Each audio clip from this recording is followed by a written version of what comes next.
በጣም ለምትወዱት ለምታፈቅሩት ሰው ይህን ጥያቄ ጠይቁት። በቃ የኔ ነው ለምትሉት ሰው እኔ ምን ብሆን ነው? ምን ባደርግ ነው? ምን አይነት ባህሪ ቢኖረኝ ነው? በህይወቴ ምን አይነት መስመር ላይ ብገኝ ነው አልሐምዱሊላህ እንኳንም የኔ ሆንክልኝ የምትለው ብላችሁ ጠይቁት እስኪ። በቃ ጭንቅላታችሁ ላይ የሚመጣ በጣም ቅርብ የምትሉት ጓደኛ፣ ቤተሰብ፣ ወላጅ፣ ልጆች ከሆናችሁ አባት ከሆናችሁ ልጆችን ልጄ ሆይ፣ አባቴ ሆይ፣ እማ ሆይ፣ ያ ሐቢቢ ያ ሐቢብቲ ሰዲቂ የፈለጋችሁትን በቅርብ ያለን ሰው ይህን ጥያቄ ጠይቁት።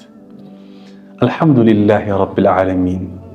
አልሐምዱሊላህ ማለት አላህ ስብሓንሁ ወተዓላ ማንኛውም ሰው ማንኛውም አካል እኛ መልካምን ነገር ውለንለት መልካምን ነገር አድርገንለት ምስጋና ስናደርሰው አመሰግናለሁ ስንለው የምስጋና ሁሉ ምንጭ የሆነው ለአላህ ይድረሰው ማለት ነው። ምክንያቱም ይህንን መልካም ነገር እንድንሰራ መልካም ቦታ ላይ እንድንገኝ ያደረገው አላህ ስብሓንሁ ወተዓላ ስለሆነ ማለት ነው። አልሐምዱሊላህ ረብል ዓለሚን። አልሐምዱሊላህ ማለት አላህ ስብሓንሁ ወተዓላ ለዋለልን ዘርፈ ብዙ ውለታዎች እነዚያን ውለታዎች አወቅናቸውም አላወቅናቸውም፣ ቆጠርናቸውም አልቆጠርናቸውም፣ እነዚያ የአላህ ውለታዎች ገቡንም አልገቡንም ምስጋና ይድረስህ ውዳሴም ላንተ ይገባ ማለት ነው። ይህ ነገር ወደ ህይወት ሲመጣ አሁን ያልኳችሁ ነው የሚሆነው።